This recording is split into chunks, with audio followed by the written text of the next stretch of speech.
안녕하세요. 제가 이혼을 하게 된 지도 벌써 2년이란 시간이 지나 3년에 가까워지고 있네요. 아예 잊었다면 거짓말이겠지만 꽤 오랫동안 떠올리지 않고 있었는데, 최근에 저의 이혼의 결정적인 원인이 되었던 전 시누이를 보게 되었는데, 다시 이혼하던 순간이 떠오르더라고요. 그래서 하소연도 할 겸 해서 사연을 써봅니다. 긴 이야기가 될 수 있지만 한번 들어주시겠어요? 저와 남편의 첫 만남은 황당하기도 했고 웃기기도 했어요. 당시 맛집으로 유명했던 떡볶이집이 있었는데 남편과 전 그곳에서 처음 만났죠. 남편은 남편의 친구와 전 제 친구와 떡볶이집에 방문했고, 친구와 단 한마디의 대화도 없이 떡볶이를 먹는 저에게 남편이 다가오더라고요. 다짜고짜 첫눈에 반했다며 전화번호를 달라고 휴대전화를 내미는데 얼마나 당황스러웠는지 몰라요.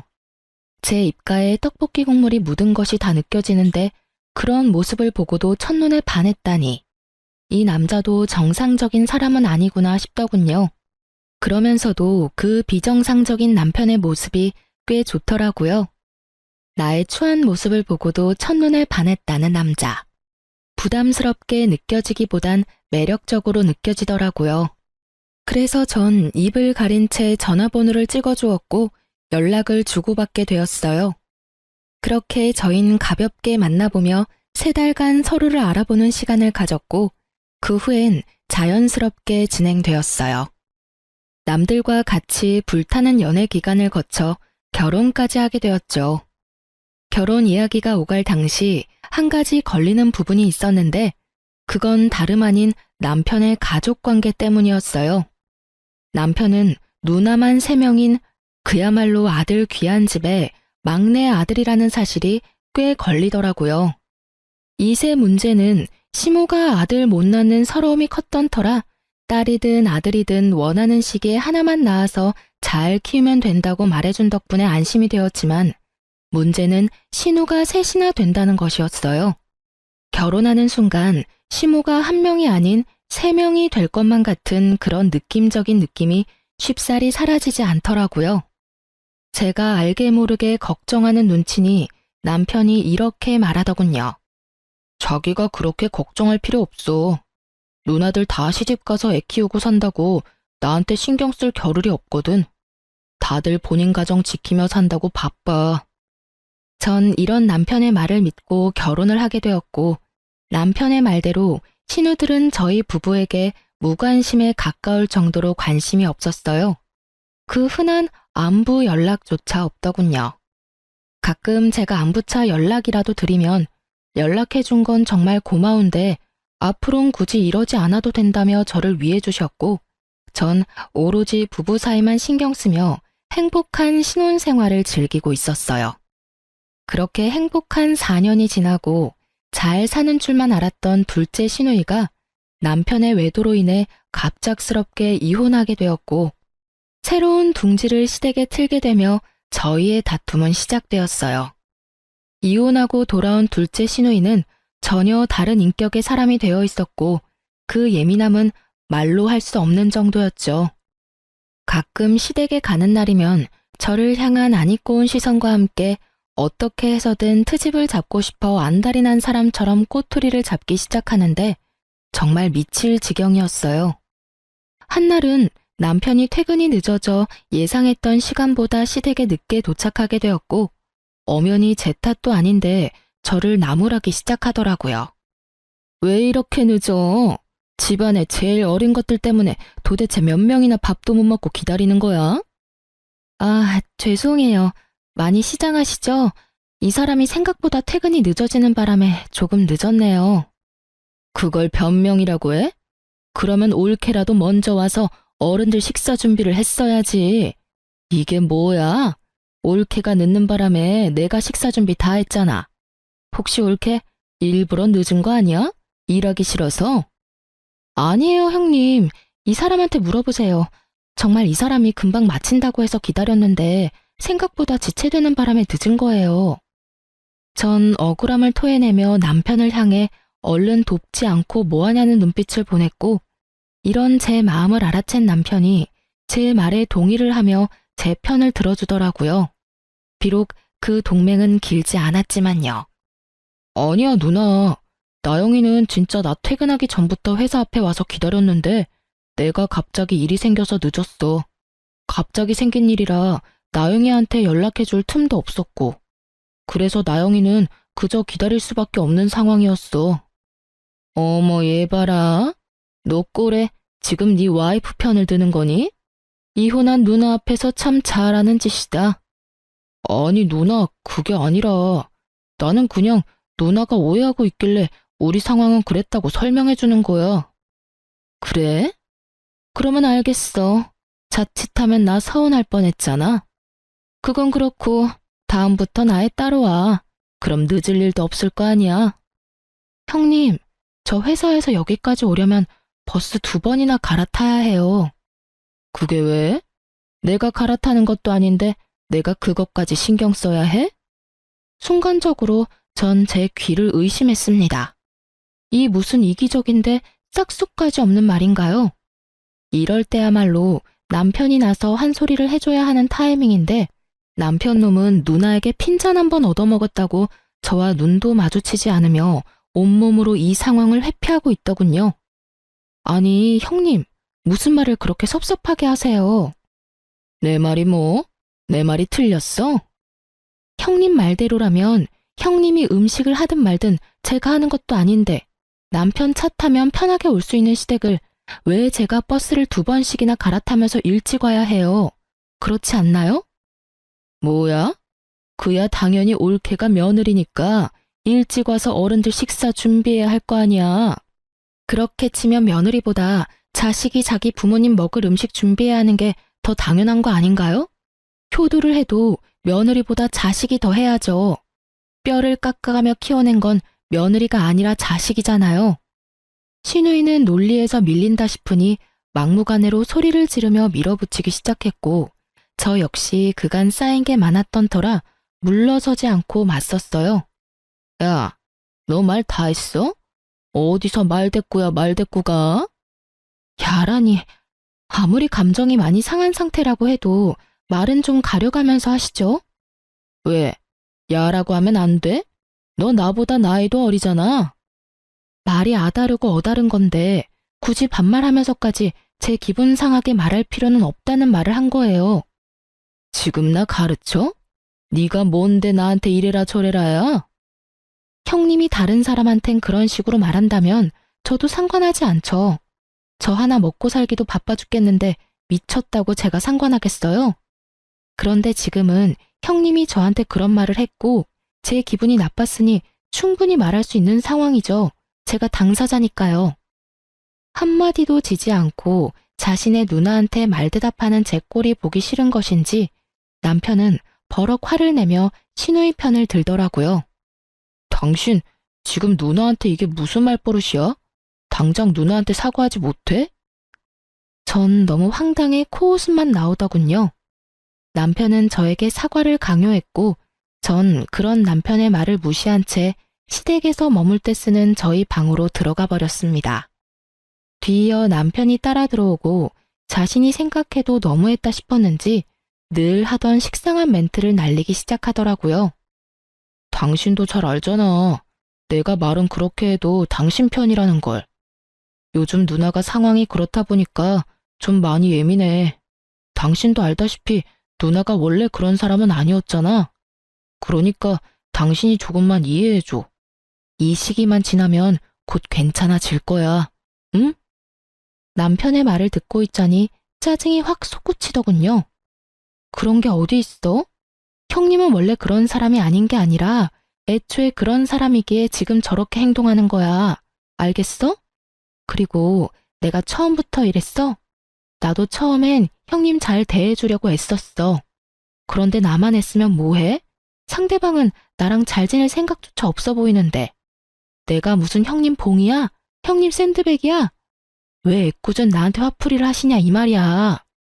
전 그렇게 적나라하게 시누이에 대한 불만을 표했고 남편은 누나에 대한 험담 섞인 사실을 받아들이고 싶지 않았는지 기분 상한 티를 팍팍 내더라고요. 기분 상할 수도 있다고 생각했어요. 왜 그런 거 있잖아요. 내 가족 나는 욕해도 다른 사람이 욕하는 건 싫은 기분. 하지만 이젠 저도 가족 아닌가요? 남편이 시댁보다 더 보살펴야 할 가족은 이제 저잖아요. 시누이도 시누이지만 남편에 대한 실망감과 서운함이 더 커지더군요. 남편 역시 저에 대한 실망감이 컸는지 감정을 숨기지 않았고, 생각해보면 그때부터 남편은 저와 눈도 마주치지 않으며 거리를 두기 시작했던 것 같아요. 그러면서 제 편을 들지 않는 치졸한 방법으로 저에게 복수를 하기 시작하는데, 시댁에 갈 때면 늘 혼자인 기분이 들더군요. 거기에다 임신에 대해선 어떤 간섭도 하지 않겠다던 시모는 보란 듯이 압박을 하기 시작하더군요. 예, 너희 결혼한 지가 벌써 4년이 지나간다. 이쯤 되면 너희도 아기 소식 들릴 때가 되지 않았니? 아, 그렇긴 한데 그게 생각보다 쉽진 않네요. 내가 웬만하면 이런 말까지 하지 않으려고 했는데 우리 둘째가 하는 말이 이렇게까지 자연 임신이 안 되면 문제가 있는 거라고 하던데 혹시 검사라도 해봤니? 시모가 말하는 둘째는 시누이가 확실했고 갑자기 왜 이런 말을 하나 싶었더니 시누이의 입김이 작용한 것이 분명해 보이더군요. 누구의 입김이 작용했든 늦어지는 것은 맞는 말이기에 참고 넘어가려고 했는데 시모는 임신이 되지 않는 것을 오로지 저의 탓으로만 돌리고 있더라고요. 아니요, 그렇지 않아도 남편이랑 이야기해봤는데 이번 달은 바빠서 안 되고 다음 달쯤에 같이 병원 가보기로 했어요. 뭐? 우리 아들이 병원을 왜 가니? 우리 아들은 문제없어 얘. 둘째 이야기 들어보니까 그런 건 여자 쪽에 문제가 있을 가능성이 높다고 하더라. 괜히 바쁜 애 괴롭히지 말고 가려거든 혼자 가. 알겠니? 참 할 말이 없더라고요. 시누이가 의사도 아니고 그런 쪽으론 책 한 장 본 적 없는 백수인데 그 말을 왜 그리도 신뢰하는 것인지 알 순 없었지만 입 대봤자 말만 길어질 것 같아 그냥 웃으며 저희가 알아서 한다고 해버리곤 자리를 피해버렸어요. 상황이 이렇게 되자 전 스트레스가 극에 달했고 시댁만 피할 수 있다면 북극이든 남극이든 어디든 도망가고 싶은 심정이었어요. 하지만 저의 이런 바람과는 달리 시누이들이 정한 가족 모임의 날은 다가왔고 전 하는 수 없이 시댁으로 향했어요. 원래 계획대로라면 외식을 하기로 했었지만 고등학생인 첫째, 셋째 형님의 자녀들이 시험 기간에 맞물리며 자식 뒷바라지를 해야 한다며 모임에 오지 못하게 되었고 일이 그렇게 되자 문제의 둘째 시누이가 그냥 집에서 밥이나 먹자고 해버린 것이었죠. 자신이 할 것도 아니면서 집에서 하자는 시누이도 미웠지만 생각지도 않고 알겠다고 답하는 남편놈이 더 미웠습니다. 그렇게 전 시댁에 도착했고 시누이는 저를 또 괴롭힐 요량으로 외출도 하지 않고 저를 기다리고 있더군요. 이미 그땐 시누이와의 사이가 틀어질 대로 틀어진 터라 간단한 인사만 하고선 주방으로 향했어요. 앞치마를 메고 요리를 시작하는데 잠이 쏟아지더군요. 그때 전 회사를 그만두고 아동복 가게를 창업하기 위해 밤낮 없이 이리저리 알아보고 다니느라 잠자는 1분의 시간도 아까웠던 시기였기에 그날 역시 잠이 너무 부족했어요. 그렇게 저도 모르게 하품이 나와버렸고 그 모습을 본 시누이가 마스크를 챙겨오더니 저에게 확 던지며 저를 쥐잡듯이 잡기 시작하더군요. 이거 끼고 해. 그렇게 입 벌리고 하다가 침이라도 흐르면 어쩔 거야? 올케는 왜 그렇게 조심성이 없어? 결혼한 지 4년 정도 됐으면 이 정도는 알아서 준비해야 하는 거 아니야? 아니 형님, 졸려서 하품한 건데 그것도 못하나요? 그리고 제가 하품하면서 침을 흘렸어요? 아니면 침을 뱉었어요? 심지어 천장 보면서 하품했어요, 저. 그게 그렇게나 잘못한 일인가요? 올케, 정말 몰라서 물어? 어른들 드실 요리하면서 하품하는 자체가 더러운 행동인 거야. 알겠어? 오늘은 아쉬운 대로 이 마스크 쓰고 하고 다음부턴 주방에서 쓰는 투명 위생 마스크 사와서 그거 쓰고 해. 알겠어? 이 무슨 말도 안 되는 소리인가요? 시댁이 무슨 대기업 구내식당도 아니고 재채기도 아니고 제가 무슨 병균도 아니고 하품 한 번 했다고 마스크까지 끼라뇨. 뭐 청결을 위해서 마스크쯤 낄 순 있다고 생각해요. 하지만 신우이의 말투와 표정에서 그저 제가 싫어 걸어오는 시비라는 것을 드러내고 있었고 이쯤 되니 전 참을 수가 없더라고요. 제 성격도 좋은 편이 아니었던 터라 이 정도면 할 만큼 했다는 생각이 들었고 계속 참고 살다간 모르긴 몰라도 정신병에 걸릴 것만 같았어요. 제가 하는 하품이나 행동이 그렇게 더럽고 고가우면 직접 와서 하세요. 전 이렇게 말하며 입고 있던 앞치마를 벗어 신우이에게 던져버렸고 하필 그 앞치마가 신우이의 얼굴에 정통으로 맞아버렸죠. 너 지금 나 때렸니? 의도한 건 아니었는데 어쩌다 보니 그렇게 됐네요. 뭐? 인연이 진짜? 극도의 흥분을 한 신우이는 한 걸음에 달려와 제 머리채를 잡았고 저 역시 그날은 물러서지 않겠다고 작정을 한 날이었기에 신우이의 머리채를 사정없이 잡고 흔들어 버렸어요. 그렇게 적군의 중심지에서 싸움을 해버린 저의 결과는 예상했다시피 외로움 그 자체였습니다.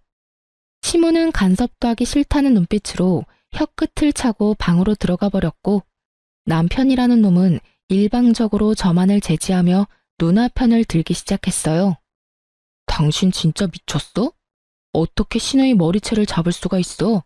당신이 제정신이야? 당신 누나한테 무릎 꿇고 빌지 못해?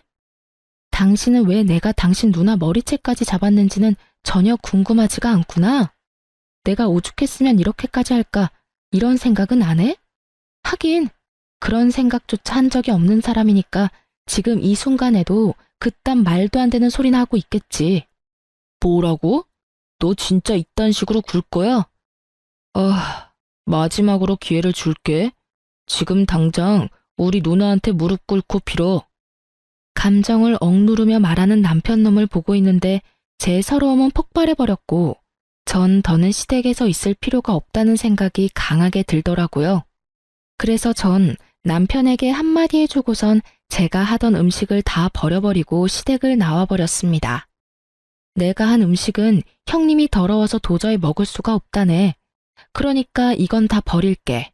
당신 식구들이 먹을 음식은 당신이 하든 그 잘난 당신 누나한테 다시 하라고 하든 알아서 하고 난 먼저 갈 테니까 밥을 먹고 오든 물을 먹고 오든 알아서 해. 그렇게 전 집으로 돌아와 버렸고 내심 남편을 기다리고 있는 제 모습을 발견했어요. 얼마나 한심하던지.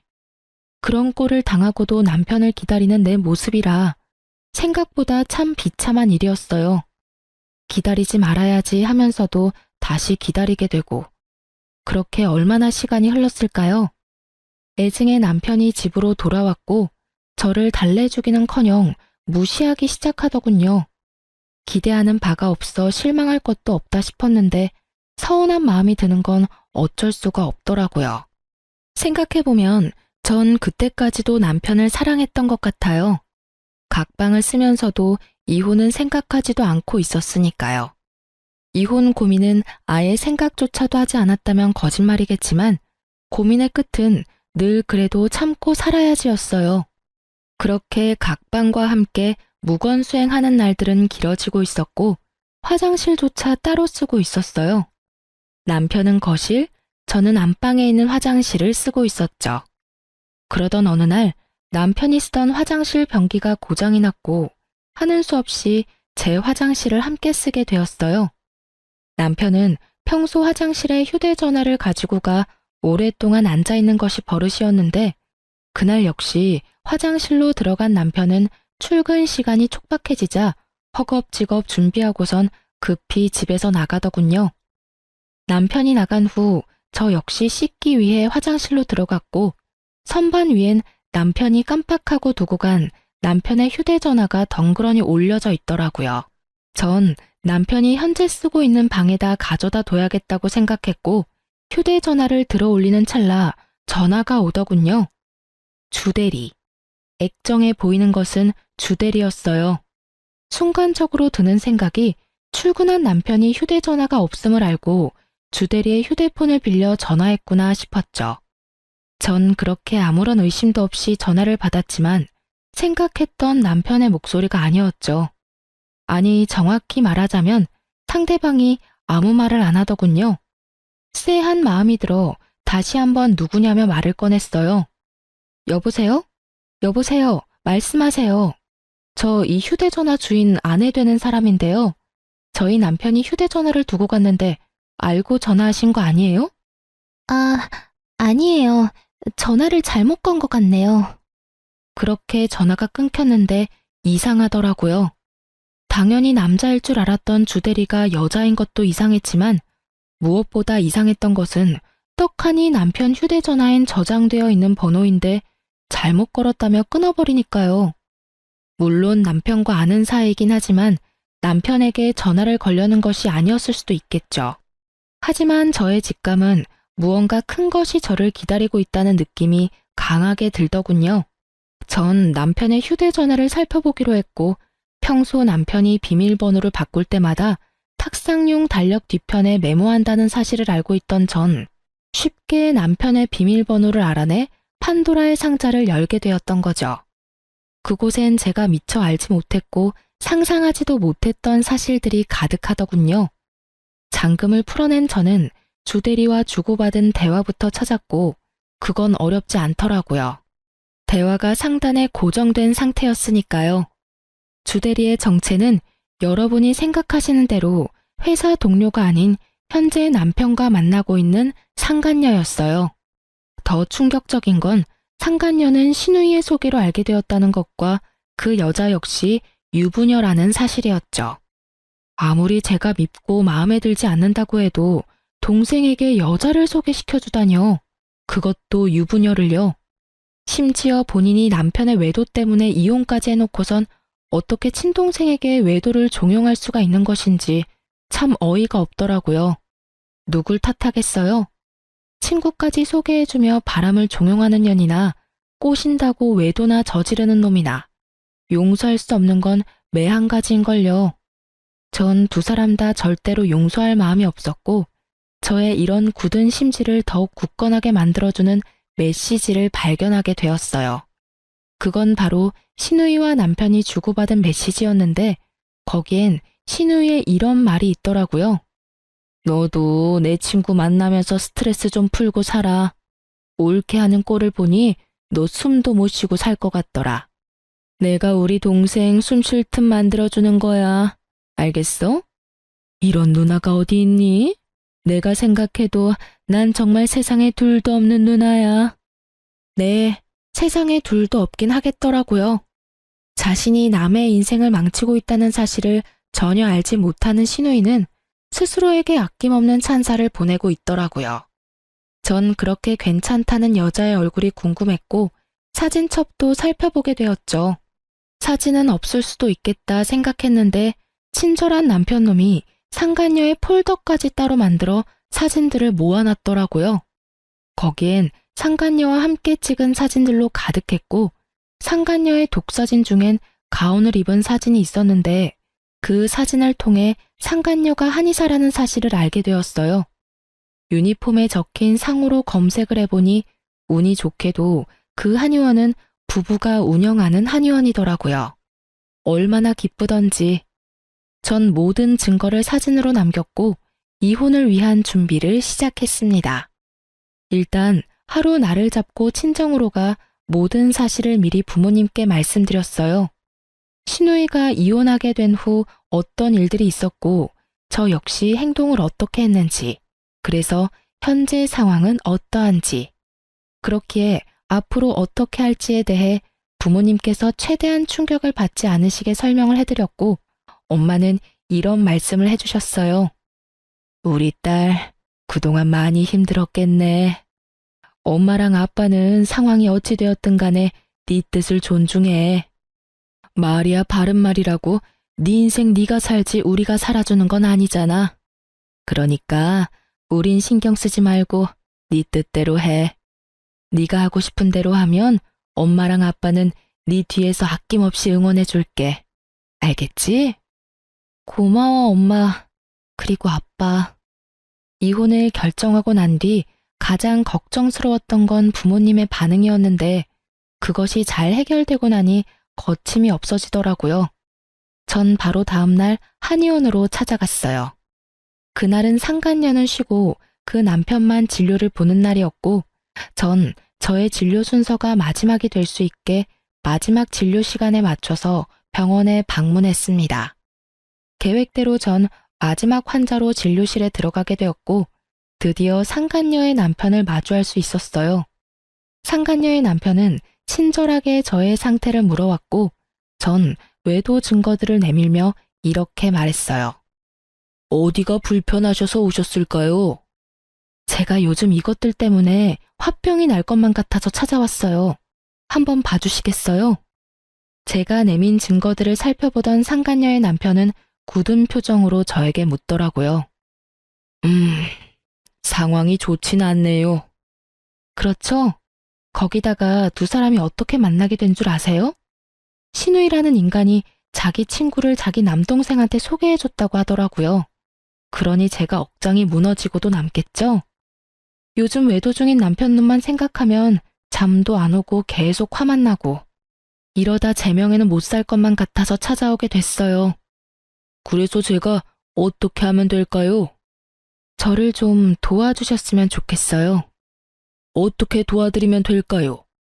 도와주실 건가요? 네, 얼마든지요. 살펴보니 돕는다는 표현보단 함께한다는 표현이 더 맞는 것 같긴 하지만요. 그러면 지금 바로 저랑 어디 좀 가실 수 있을까요? 전문 용어로 현장 급습이라는 걸 해보려고요. 저의 제안에 상간녀의 남편은 말없이 고개를 끄덕이며 가운을 벗더라고요. 그렇게 저흰 남편과 상간녀가 있는 곳으로 향했어요. 모든 사실을 알게 된 날, 전 휴대전화에 위치 추적 앱을 하나 깔았었어요. 그리곤 혹시 모르는 상황을 대비해 앱 숨김 기능을 이용해 숨겨두었던 거죠. 상상도 못했겠죠. 제가 자신의 휴대전화를 봤다는 사실도 몰래 앱을 깔아놨다는 사실도요. 이러한 사실을 알지 못하는 남편은 신나게 여러 장소를 오가더군요. 드디어 남편의 위치가 한 곳에 멈추고 저와 상간녀의 남편은 앱이 알려주는 곳으로 향했고 앱의 정확도가 떨어져 그 주변을 맴돌기 시작했어요. 그러던 와중 남편의 차를 발견하게 되었고 그곳에서 남편을 발견하게 되었습니다. 남편은 고급 레스토랑에 있었는데 옆자리엔 상간녀가 앞자리엔 신우이가 자리하고 있더군요. 어쩜 그렇게 화기애애하게 모여 있을 수가 있는지 그 모습을 보는데 화는커녕 허탈하더라고요. 저라고 처음부터 신우이에게 그렇게 막대먹게 군 건 아니었어요. 처음 신우이가 이혼하고 돌아왔을 땐 저도 신우이에게 살갑게 굴며 잘 대해주려고 했었어요. 안쓰럽기도 했던 것 같아요. 다른 것도 아닌 믿었던 남편에게 배신당하고 돌아온 신우이였으니까요. 같은 여자로서 그리고 가족으로서 한 사람을 진심으로 보듬어 주려고 애썼었는데 그런 저의 마음을 짓밟고 막대했던 건 다름 아닌 신우이였습니다. 저에겐 그렇게 상식이란 없는 사람처럼 막대하더니 그곳에 웃고 있는 모습을 보는데 참 허탈하더군요. 남편의 미소도 마찬가지였었고요. 그런 저와는 달리 상간녀의 남편은 더욱 굳은 표정을 하며 그 인간들에게 다가가고 있더군요. 저도 그 뒤를 따랐고 아무것도 모르는 상간녀와 제 남편은 신우의 시선에도 아랑곳하지 않고 서로 음식을 먹여주며 손을 잡고 있더군요. 테이블에 가까워지자 저희를 먼저 발견한 신우이가 두 사람에게 빨리 떨어지라는 사인을 보내는 듯 했지만 눈치를 사이좋게 쌈 싸먹은 남편과 상간녀는 계속해서 애정행각을 벌이더라고요. 이윽고 저희가 테이블 앞에 섰을 때 놀란 상간녀가 남편의 손길을 뿌리치며 그 자리에서 벌떡 일어섰지만 이미 늦은 일이었죠. 이미 걸어오며 볼 꼴 못 볼 꼴을 다 본 후였으니까요. 자리에서 일어난 상간녀는 신우이를 손가락으로 가리키며 자기 남편을 향해 변명 섞인 설명을 하기 시작하더라고요. 그게 여보, 이게 어떻게 된 일이냐면 당신도 내 친구 알지? 얘가 내 친구인데 남동생이랑 저녁을 먹고 있다길래 친구도 볼 겸 혼자 먹기 싫기도 해서 겸사겸사 합석해서 먹고 있었어. 정말이야. 뭐 어느 정도는 맞는 말이긴 하더군요. 두 사람이 남매 사이가 맞긴 하니까요. 상간녀의 되지도 않는 변명을 듣던 상간녀의 남편은 낮게 깔린 목소리로 말했어요. 넌 내가 병신으로 보이니? 뻔뻔하게 거짓말 좀 그만해. 서로 음식도 먹여주고 손도 주물럭거리면서 좋아 죽는 거 내가 다 봤어. 난 당신이 그런 식으로도 웃을 수 있는 사람인 건 또 몰랐네. 그렇게 행복했으면 진작 말하지 그랬어. 그러면 내가 미련 없이 놔줬을 텐데 말이야. 낮게 깔려 감정도 없는 그 목소리가 더욱 무섭게 느껴지더라고요. 상간녀 역시 그러했는지 그 자리에서 무릎을 꿇더니 애원하기 시작하더군요. 아니야, 여보. 왜 그렇게 무서운 말을 해? 난 당신밖에 없어. 난 당신 옆에 있어야 비로소 행복하다는 거 당신이 더 잘 알잖아. 글쎄, 나도 그런 줄 알고 살았는데 오늘 내가 보고 들은 건 내가 이때껏 알았던 사실과는 좀 상반되더라고. 뭘 보고 뭘 들었든 내가 다 설명할 수 있어. 정말이야, 여보. 제발 내 말 좀 들어줘. 나한테 한 번만 더 기회를 줘. 아니, 아니야. 대화할 필요도 없고 기회를 줄 생각도 없어. 그냥 그 남자랑 살아. 그게 나를 위한 일이니까. 깔끔하게 이혼하고 한의원에도 출근하지 마. 어차피 당신 환자라고 해봤자 얼마 되지도 않는데 쉬면감 잃을까봐 굳이 진료 보라고 한 거였으니까 이왕 이렇게 된 김에 그 좋아 죽는 남자랑 사랑놀이나 하면서 푹 쉬어. 짐은 다 싸서 친정으로 보내줄 테니까 집에도 올 필요 없어. 그럼 가볼게. 상간녀의 남편은 하고 싶은 말은 다 한 듯 저에게 연락한다는 말을 남기고 자리를 떠버렸고 상간녀 역시 남편의 뒤를 따라 나가더라고요. 남편은 그제야 저에게 무릎을 꿇고 빌기 시작하더군요. 여보, 내가 잘못했어. 내가 미쳤었나 봐. 처음엔 그냥 친한 누나 동생으로 지냈는데 그게 어쩌다 보니 이렇게 됐어. 그게 정말 실수야. 남편이라고 무슨 할 말이 있겠어요? 그냥 분위기상 빌기는 해야겠고 변명이라는 것도 해야 하니 아무 말이나 짓거린다는 느낌밖에 들지 않더라고요. 그렇지 않아도 이 상황이 유쾌하지 않은데 더 유쾌하지 않은 말이 신우이의 입을 통해 나오기 시작하더라고요. 넌 무슨 큰 죄를 지었다고 무릎까지 꿇어? 네가 잘못한 게 뭐 있다고? 잘못은 너보다 올케한테 있지. 그렇지 않아, 올케? 입으로 뱉는다고 다 말이 아닐 텐데 이것도 말이라고 짓거리는 신우이를 보고 있는데 참 기가 막히더군요. 계속 해보세요. 어디까지 헛소리 하나 드러나 보게요. 말이나 바른 말이라고. 그렇잖아. 올케가 내 동생 키를 얼마나 죽였어? 뻑하면 눈치 주고 잔소리하고. 그것뿐이야? 시댁하고 잘 지내보려는 노력도 하지 않고 말대꾸나 꼬박꼬박 하지를 않나? 신우이 머리채를 잡지 않나? 올케가 그딴 식으로 구니까 얘가 바람을 안 피우고 배기겠어? 아, 그런가요? 그래. 그리고 이제 와서 하는 말인데 애초에 두 사람 어울리진 않았지. 우리 동생은 좋은 대학 졸업해서 대기업 다니고 있는데 지금 올케는 뭐 백수잖아. 남편 돈 받아서 편하게 사는 백수. 동생아, 이참에 그냥 이혼해. 일도 이렇게 됐고 너 어차피 올케하고 잘 살긴 글렀어. 깔끔하게 이혼하고 내 친구랑 연애나 하면서 살아. 한의사, 얼마나 좋아? 연애까지 하다가 결혼까지 하면 더할 나위 없이 좋고. 저도요, 좋은 대학에 좋은 회사 다녔어요. 비록 지금은 꿈을 위해 회사를 그만두고 창업을 알아보고 있긴 하지만 생활비도 빠지지 않고 내고 있고요. 물론 창업 준비도 제가 이제껏 모은 돈으로 하고 있어요. 그런데 제가 왜 시댁에 빌붙어 살면서 일도 하지 않고 생활비조차 내지 않는 신우이에게 이딴 말이나 들어야 하는지 모르겠더군요. 어디까지 하나 들어보려고 했는데 할 수 있는 헛소리는 다 들은 것 같고 참고 더 들어줄 수도 없었기에 저 역시 참았던 말을 쏟아내 주었어요. 정말 궁금해서 물어보는 건데 형님도 남편 기죽이고 눈치 주고 해서 형님 남편이 바람 피웠어요?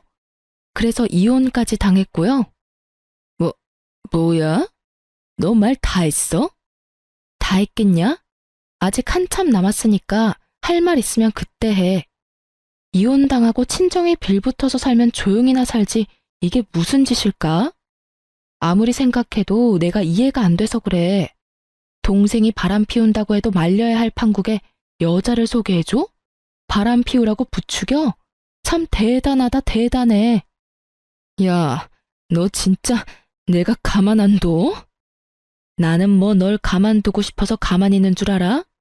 그 입으로 나오는 한마디 한마디가 워낙 다 개차반이라 내가 대꾸할 가치를 못 느껴서 가만히 있었어. 그런데 하는 짓도 쓰레기이니 내가 널 어떻게 해야 할지 모르겠다니까? 야! 고함을 지르며 금방이라도 저에게 달려들려는 신우이에게 전 상간녀가 먹던 와인을 그대로 뿌려버렸습니다. 남편놈은 아무 말도 하지 않고 그저 바라만 보고 있었고 전 그런 남편놈의 머리 위로 상간녀와 먹던 음식들을 부어버렸어요. 두 사람 다 제가 이 정도까지 할 거라 예상을 못했는지 어버버하며 와인과 음식을 닦아내기 바쁘더라고요. 쓰레기 같은 인간한테 딱 어울리는 꼴이다. 당신 이게 무슨 짓이야? 이 정도면 양호한 줄 알아. 오물을 확 부어버리고 싶은 걸 겨우 참았어. 너 아까 그 여자랑 아주 죽고 못 살더라? 한의사가 그렇게 좋았어? 사랑한다, 너밖에 없다고 난리를 부리더니 이제 와서 나한테 왜 무릎까지 꿇고 그래? 뭐? 실수? 넌 실수라는 단어의 뜻을 모르니? 그게... 내가 미안해. 내가 정신이 나갔었나 봐. 남편은 다 기어들어가는 목소리로 고개를 숙였고 신우이는 와인을 다 닦아냈는지 저를 죽일 듯이 노려보고 있더라고요. 그 한심한 두 인간과 계속 같은 장소에 있었다간 큰일을 낼 것만 같아서 중요한 한마디만 던져주고 그 자리를 벗어났어요. 그만하자 그만해. 우리 이혼해. 집은 한동안 내가 지낼 테니까 너는 네 누나랑 같이 가. 그렇게 전 집으로 돌아왔고 소식을 전해 들은 시모에게서 전화가 오더군요. 딸도 이혼하고 돌아왔는데 아들마저 이혼이라니. 시모 입장에선 이건 절대로 말려야 한다 싶었겠죠. 아가, 이게 무슨 일이니 도대체? 이혼이라니? 말 그대로예요. 저 어머님 아들이랑 이혼하려고요. 갑자기 왜 그래? 너희 싸웠니? 아니, 아무리 싸웠다고 해도 이혼이 그렇게 쉽게 결정할 문제야? 상황이 이렇게 심각한데 이 와중에 시모에게 아무 말도 하지 않은 것 같더라고요. 숨긴다고 숨겨질 것도 아닌데. 그래서 전 있는 사실 그대로 시모에게 알려줬어요. 그냥 싸워서 헤어진 게 아니고요. 남편이 바람 피워서 이혼하고 돌아온 어머님 딸이 충격이 컸는지 자기 친구를 어머님 아들한테 소개해줬더라고요. 뭐라고? 그게 사실이야? 놀랍게도 사실이에요. 자기도 이혼했으니 동생도 이혼하길 바랬나 보죠 뭐. 동생한테 여자나 붙여주는 누나나 조강지쳐 내팽개치고 바람이나 피우는 동생이나 둘 다 참 생각도 없고 어이도 없고 상식도 없던데요. 그러니까 저한테 전화해서 이러지 말고 어머님 자식들이나 볶으세요. 전 이혼 준비로 바빠서요. 그럼 들어가세요. 모든 사실을 안 시댁에서 내심 두 사람을 쫓아내주길 바랬는데 두 사람이 그 모양 그 꼴인 건 이유가 있지 않겠어요? 모든 사실을 분명 다 알았을 텐데 시부에게선 이렇게 문자가 왔더라고요. 이야기 다 들었다. 내 이야기를 들어보니 우리 애들 탓만 아닌 것 같더구나. 자고로 집안에서 여자가 남편 내조를 잘해야 하고 시댁과의 관계에서도 여자가 잘했어야지. 오죽했으면 우리 애들이 그런 짓까지 했겠어. 그러니 너도 남 탓만 하지 말고 반성 좀 하고 조용하게 이혼했으면 좋겠구나. 웃음이 다 나더군요. 그러면서도 저딴 부모 밑에서 보고 자랐으니 저 모양 저 꼴이지 싶더라고요. 전 변호사를 만나 이혼을 진행했고 이혼이란 게 생각보다 참 쉽더라고요. 시간이 걸리긴 했지만 쉽게 이혼하게 되었어요. 상간녀 때문인지 남편은 이혼 이야기를 꺼낸 저보다 이혼을 서둘렀고, 제가 이혼 당시 원했던 공동명의 집도 신우이에게 청구했던 위자료도 비교적 깔끔하게 받고 끝낼 수 있었어요. 상간녀 소송도 함께 진행했고, 소송 역시 제가 원하는 방향으로 끝이 났어요. 전 남편은 저와 이혼만 하면 꽃길을 걸을 수 있다고 생각했는지 법원에서 만난 전 남편의 얼굴엔 웃음꽃이 피었더군요. 상간녀도 이혼할 것이 분명하고 한의사니 돈도 꽤 있을 거라 생각했을 테니까요. 그 아니란 생각이 얼마나 웃기던지 저 역시 웃음으로 맞대응해줬네요. 밝게 웃는 제 모습에 기분이 뒤틀린 전 남편은 괜한 시비를 걸어오더라고요. 고맙다. 이혼하자고 해줘서. 덕분에 난 한의사 남편 되게 생겼네. 너도 알지? 그 여자 한의사인 거. 너한테 생각보다 돈을 많이 뜯겨서 속이 좀 쓰리긴 한데 좋게 생각하기로 했어. 그까짓 돈 또 벌면 되지 뭐. 그러니까 앞으론 각자 알아서 잘 살자고. 난 잘 살 건데 너는 어떨지 모르겠다. 어쨌든 무운을 빌도록 해볼게. 그게 진심에서 우러나온 마음은 아니겠지만 말이야. 그렇게 저와 이혼을 하게 된 전 남편의 앞날은 꽃잎도 보이지 않았고 그저 먹구름만 가득한 나날들이 이어졌어요. 제가 무사히 받을 거 다 받고 이혼했다는 소식을 전해 들은 상간녀의 남편은 그 길로 전 남편의 회사로 찾아갔고 그곳에서 난동을 피웠다고 하더라고요. 그 얌전하고 차분해 보이는 사람이 난동이라니. 쉽게 상상되진 않았지만 제대로 난동을 피운 건 맞는 것 같더라고요. 그 덕에 전 남편의 회사에 유부녀와의 외도로 이혼당한 사실이 알려져 진급도 물거품이 되고 권고사직 이야기도 오가고 있다고 하니 말이에요. 거기에다 전 남편이 믿고 있던 상간녀는 알고 보니 내세울 것은 한의사라는 것 하나뿐인 찢어지게 가난한 집 딸이라고 하더라고요. 그러거나 말거나 전 남편은 이혼하며 한몫 크게 떼 나올 수 있을 거라고 큰 꿈에 젖어 있는 것 같은데 그건 그야말로 꿈과 같은 것이었죠.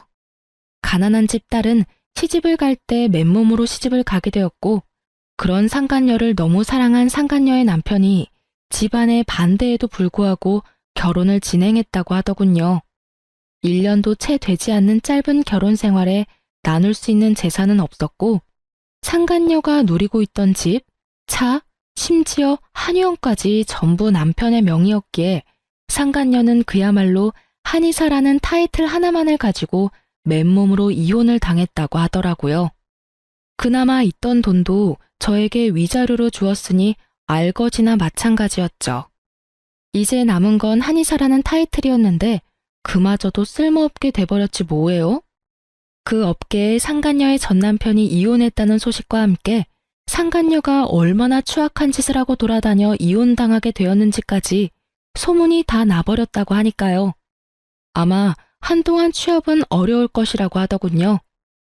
남편도 상간녀도 가진 것이 없으니 개업은 더욱 힘든 일이겠죠? 전 준비하던 아동복 매장을 개업해서 잘 지내고 있어요.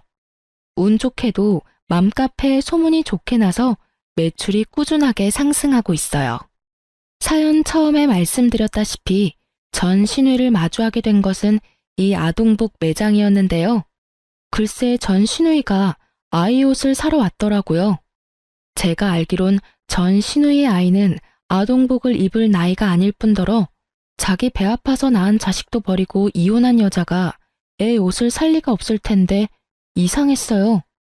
혹시 제가 매장을 열었다는 소식을 듣고 난동을 부리러 왔나 생각하던 찰나 전 신우이의 일행을 발견하게 됐어요. 그 일행의 정체가 누구냐면 말이죠. 놀라지 마세요. 글쎄 전 신우이의 신우이들이더라고요. 그것도 3명이요. 얼마나 웃었는지 몰라요. 저를 그렇게나 죽으라고 괴롭히더니 꼴에 재혼한 집이 신우이가 3명인 집이라니. 운명이란 게 참 얄궂지 않나요? 어쨌든 전 신우이의 그 당당하다 못해 짝수 없는 모습은 온데간데 없고 시누이들에게 모진 핍박과 홀대를 당하고 있더라고요. 얼마나 혹독한지 순간 불쌍하다는 생각이 들 뻔했지 뭐예요? 저를 발견한 전 시누이는 애써 저를 회피했지만 전 일부러 그 근처로 가 옷을 골라주기도 하며 전 시누이 곁을 떠나지 않았어요. 살펴보니 짐이 꽤 많던데 그조차도 전 시누이 손에 다 들려있더라고요. 옳게 똑바로 좀 들어. 혹시나 해서 하는 말인데 바닥에 내려놓을 생각도 하지 마. 그거 다 비싼 거야. 올케가 변상할 수 있는 그런 가격대가 아니라고. 그러니까 언니, 내 짐도 잘 챙기고 있죠? 그 화장품 자칫하면 망가진다고요. 혹시나 망가지면 난 가족이고 뭐고 없어요? 언니가 다 물어내야 한다고요. 아, 맞다. 올케, 식당 예약은 했지? 거기 예약 안 하면 자리도 없어. 오늘은 꼭 스시 먹고 싶은데. 했지? 아, 형님, 그게 제가 깜빡했어요. 어떻게 하죠? 그걸 나한테 물으면 어떡해 해. 내가 분명 잊지 말고 예약하라고 했잖아. 올케는 머리가 나빠? 아니, 아무리 머리가 나쁘다고 해도 그 쉬운 일도 못하면 어떡해? 아, 정말 짜증나. 꼴도 보기 싫으니까 떨어져서 따라와. 그러게, 내가 격 떨어지는 애랑 결혼하면 안 된다고 그렇게 말렸는데 초혼도 아니고 이혼이요 뭐가 좋다고 결혼까지 해서는 아, 짜증나. 떨어지라니까. 내 말 안 들려? 죄송해요, 형님. 그렇게 전 시누이는 구석진 곳으로 가 고개를 숙이고 있더라고요. 정말 그 모습을 보는데 제가 사람을 착각했나 하는 생각마저 들더군요. 새 여자는 쇼핑을 마쳤는지 계산대 앞으로 왔고 저는 저희 가게에서 제일 잘 나가는 양말과 손수건을 챙겨주며 새 여자에게 이렇게 말했어요. 여러모로 고생이 많으시네요. 앞으로도 수고해주세요. 화이팅입니다. 시집살이 시키는 것도 고생이 많고 앞으로도 잘 부탁한다는 뜻이었어요. 제 말에 의아해하던 새 여자는 의아함도 잠시 저에게 친절하다면서 칭찬을 하며 감사하단 말을 전한 후 선물을 챙겨 나가더군요. 그 뒤를 대역 죄인처럼 쫓아가는 전 시누이의 뒷모습을 보고 있는데 정말 10년 묵은 채증이 내려가는 기분이더라고요. 모든 사실이 밝혀지고 난 후에도 미안하단 사과도 한마디 없이 당당한 전 시누이의 모습에 우라가 치밀어 올랐는데 그 우라가 한 방에 쑥 하고 내려가더군요. 그렇게 떠난 전 시누이는 다시 가게를 찾아오거나 하는 그런 일은 없었어요. 그 성정에 반성이라는 걸 했을 리는 없고 그딴 꼴을 보였으니 부끄럽기도 했겠죠. 전 요즘 바쁘게 살고 있어요. 오직 오프라인으로만 진행하고 있던 일을 이제 온라인 스토어도 함께 진행해 볼 예정이에요. 여기저기 살펴보니까 라이브 방송도 많이들 하시는 것 같아 시간 날 때마다 공부하고 있답니다. 제가 열심히 하는 만큼 결과가 따라와 주겠죠? 바쁘긴 하지만 하루하루가 참 보람차고 행복하네요. 이로써 저의 긴 사연도 끝이 났어요. 긴 사연 들어주신 여러분 감사합니다.